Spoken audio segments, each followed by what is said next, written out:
comum eu receber aqui no consultório mães e pais que trazem os seus filhos para a investigação de alguma doença cardiológica.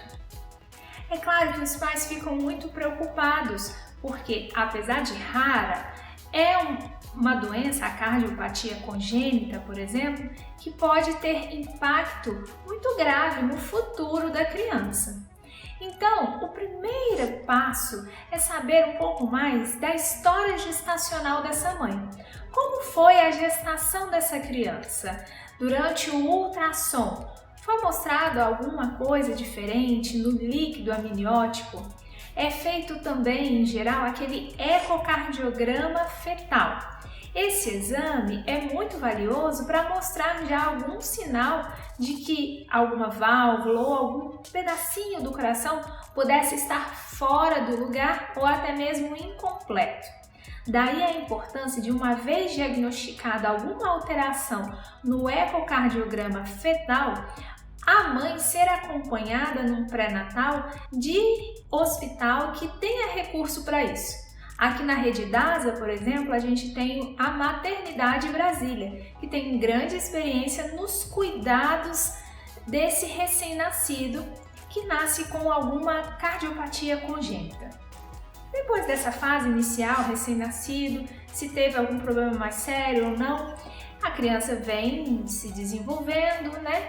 E às vezes, por não ter passado por essa avaliação, começa a desenvolver sintomas. Quais são os sintomas que aí chega para a segunda parte dessa avaliação aqui na consulta?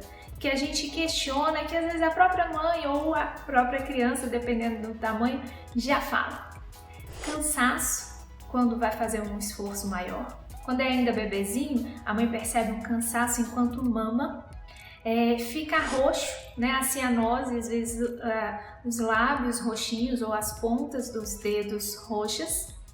Também falta de ar, né? Uma falta de ar desproporcional àquele esforço físico. Então, eu atendo aqui muita criança que participa de escolinha de futebol, escola de basquete ou até mesmo atleta, né, para competir, e às vezes tem um cansaço. Esse cansaço, ele é proporcional ao esforço vigoroso que foi feito ou ele é desproporcional? O esforço não foi tão grande assim e mesmo assim a criança se cansou muito.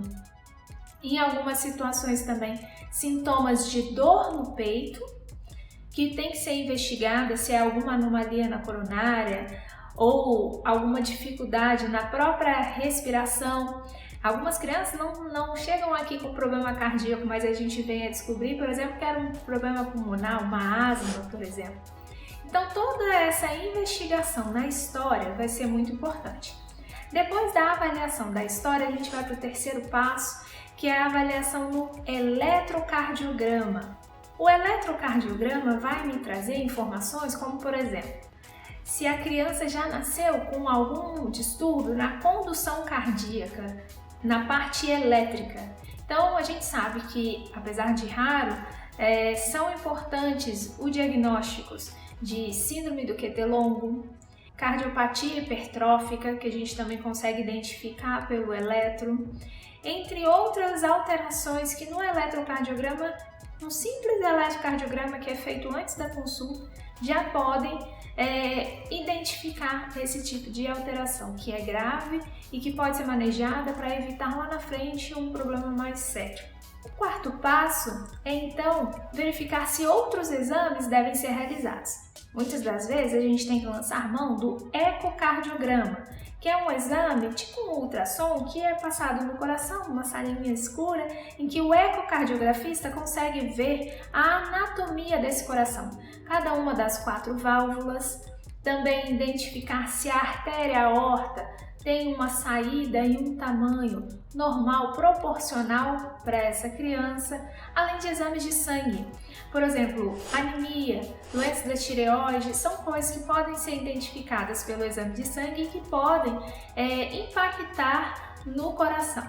É importante também identificar doenças sem ser as cardiopatias congênitas, mas algumas alterações adquiridas, né, que podem vir já numa fase escolar, associada à obesidade, colesterol alto, por conta de uma alimentação inadequada ou por uma atividade física abaixo do que a gente esperaria para aquela idade em relação também ao consumo calórico que aquela criança vem tendo.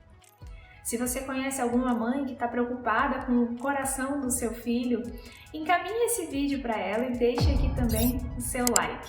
Um abraço!